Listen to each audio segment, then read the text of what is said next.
উন্নয়নের দাবিতে সন্দেশখালীতে আদিবাসী তপশিলি সম্প্রদায় নামলো রাস্তায়। ভাওতাবাজির অভিযোগে সরব সুকুমার সর্দার। সুন্দরবনের উন্নয়নের দাবিতে এবং আদিবাসী ও তপশিলি সম্প্রদায়ের মানুষের দীর্ঘদিনের বঞ্চনার প্রতিবাদে রাস্তায় নামলেন হাজার হাজার মানুষ। বসিরহাটের সন্দেশখালী বিধানসভার নেজাজ, দাউদপুর, খুলনা, কালীনগর ও দুর্গা মণ্ডপ সহ বিস্তীর্ণ অঞ্চল থেকে মানুষ এই মিছিলে সামিল হন। পুরুষদের পাশাপাশি মহিলাদের উপস্থিতিও ছিল উল্লেখযোগ্য। ভারতীয় আদিবাসী ও তপশিলি জাতি উন্নয়ন সংস্থার উদ্যোগে আয়োজিত এই মিছিলের নেতৃত্ব দেন আদিবাসী নেতা সুকুমার সর্দার। তার বক্তব্যে উঠে আসে ক্ষোভ, বঞ্চনা এবং দীর্ঘদিনের জমে থাকা অসন্তোষের চিত্র। তিনি অভিযোগ করেন, সুন্দরবনের উন্নয়নের নামে বছরের পর বছর ধরে শুধু প্রতিশ্রুতি দেওয়া হয়েছে, বাস্তবে কাজের দেখা মেলেনি। বিশেষ করে আদিবাসী সম্প্রদায়ের মানুষের জন্য কোনো কার্যকর উন্নয়নমূলক পদক্ষেপ নেওয়া হয়নি বলেই দাবি তার। সুকুমার সর্দার বলেন, সন্দেশখালী জুড়ে দীর্ঘদিন ধরে উন্নয়নের নামে শুধু ভাওতাবাজি চলছে, তা আমরা আর মেনে নেব না। আদিবাসী সম্প্রদায়ের মানুষের জন্য বাস্তবিক কোনো উন্নয়ন করা হয়নি, অথচ নির্বাচন এলেই আমাদের এই ভোটকে ব্যবহার করা হয়। বিভিন্ন রাজনৈতিক দল আমাদের টার্গেট করে, ভোটের সময় আমাদের দরকার হয়, তারপর আমরা আবার উপেক্ষিত হয়ে পড়ি। তিনি আরো বলেন, স্বাধীনতা সংগ্রাম থেকে শুরু করে একাধিক আন্দোলনে আমাদের মানুষেরাই রক্ত দিয়েছে, অথচ আজও সেই মানুষগুলোকেই বঞ্চিত করে রাখা হয়েছে। এই অন্যায় আর চলতে পারে না বলেই আমরা রাস্তায় নেমেছি। এই মিছিল শুধু একটি প্রতিবাদ নয়, বরং সুন্দরবনের প্রান্তিক মানুষের দীর্ঘদিনের অধিকার আদায়ের লড়াইয়ের বহিঃপ্রকাশ বলেই মনে করছেন স্থানীয়রা।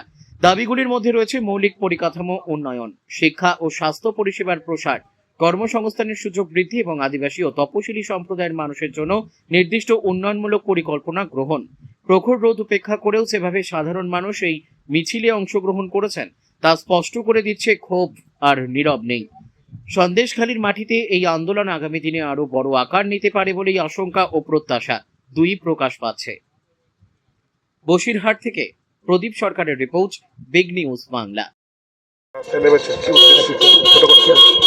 আমরা রাস্তায় নেমেছি একটা উদ্দেশ্য, ভারত আদিবাসী তফসিলের পক্ষ থেকে আমরা বিক্ষোভ মিছিল শুরু করেছি। সামনে নির্বাচন, এই নির্বাচনকে সামনে রেখে যে যার মতো আজকে এমএলএ টিকিট নিয়ে তারা গণতন্ত্র যুগে ভোট প্রয়োগে এমএলএ হবে, কিন্তু পরবর্তীতে সন্দেশখালী এলাকার আদিবাসীদের কথা এরা ভুলে যায়, এদের যা অবস্থা তাই থাকে।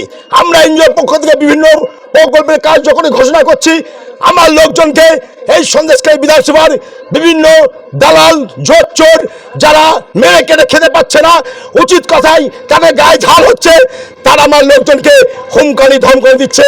এনজিও করা যাবে না, এনজিও করতে হলে আমরা জবাব দেব। ইতিমধ্যে 2-4টে ছেলেকে হুমকানি দিয়েছে।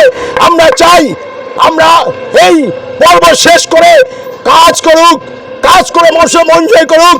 আমরা কাজ করেছি এনজিও থেকে, মানুষকে ডাকলেই পাবো। জোর করে মিটিং মিছিলে লোককে নিয়ে আসতে হবে, আমাদের জোর লাগে না। এই প্রকাণ্ড রোদ্রে আজকে কত দূর দূরে সন্দেশখালী বিধানসভা মানুষগুলো ছুটে এসছে, এমএলএ যা না করতে পেরেছে, এনজিও প্রচুর কাজ করেছে, প্রমাণ জনগণের কাছ থেকে শুনলেন। তাই ভারত আদিবাসী তফসিলি জাতি বিক্ষোভ মিছিল করেছে এবং আমরা যদি কোনো পজিশনে যেতে চাই, আগামী দিনে সেই পজিশনে গেলে আমরা দেখিয়ে দেব 5 বছর লাগে না, মানুষের কাজ করতে গেলে 3 বছরেই আমরা করে দিতে পারবো। তাই যদি পরবর্তীতে আমার এনজিও লোকজনকে হুমকানি ধমকানি দেয় এই সন্দেশখালী বিধানসভায়, এই সন্দেশখালী বিধানসভায় আমি 2বার প্রতিযোগিতা করেছি। 11 সালে, 16 সালে আমাকে টিকিট দেওয়া ছিল। তারপরে আজকে কি হচ্ছে সেটাকে ধামাচাঁদে অতীতকে ভুলে যে অতীতের রক্তপাত, অতীতের জলযন্ত্রণা, শেখ শাহজাহানের বিরুদ্ধে লড়াই, আজকে এটি নিয়ে এসে লড়াই। আজকে শম্পা মাহাতোকে আজকে দেখতে যে কাঠপুরে মাথা পাঠিয়ে হসপিটালে ভর্তি ছিলাম, আজকে পলিটিক্যাল নেতারা ভুলে যায় সেসব কথা।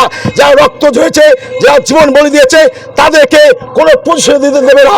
যারা টাকা দেবে, টাকা দিয়ে তাদেরকে যে পজিশন দিয়ে করবে, তা আমরা কোনো পজিশন না পলিটিক্যাল। আমরা হাজার হাজার মানুষের এনজিও এই প্রজেক্ট এবং মানুষের যন্ত্র কথাগুলো আমরা দিল্লি পর্যন্ত তুলে কার্যকরী করব। তাই আমাদের চাই না, আমরা চাই যে এমএলএ হোক না কেন কাজ করতে হবে, কাজ না করলে ইন্ডিয়ান সিকিউরিটি কাউকে ছাড়বে না। এই বার্তা দিয়ে গেল রক্ত প্রেরণা কিছু দেওয়া ভারত মায়ের আদিবাসী সন্তানরা। জয় ভারত, জয় জয়, শুধু করে জয় জয় আমাদের ভারত যে প্রধানমন্ত্রী সেই তাকে মাথায় রেখে আমরা জয় ভারত মাতা এবং জয় শ্রীরাম এবং ইন্ডিয়ান সিকিউরিটি মোদিজি জিন্দাবাদ বলে আমরা এখানে আজকে এই বিক্ষোভ মিছিলে আমরা মোদিদিকে ভালোবাসি। মোদিদির কার্যকলাপ সারা দেশব্যাপী চলছে, তাই মোদিদিকে মাথায় রেখে ইন্ডিয়ান সিকিউরিটি এগিয়ে চলছে। আমাদের চলার পথে যারা বাধা দেবে তাদেরকে আমরা ছাড়বো না, চাই না এমনি টিকিট। আমি যদি কাজের মানুষ কাজ করে দেখে নেবে, যে টিকিট দিলে সে জিতে কাজ করুক এই আশা নিয়ে আমি আমার আশ্চর্য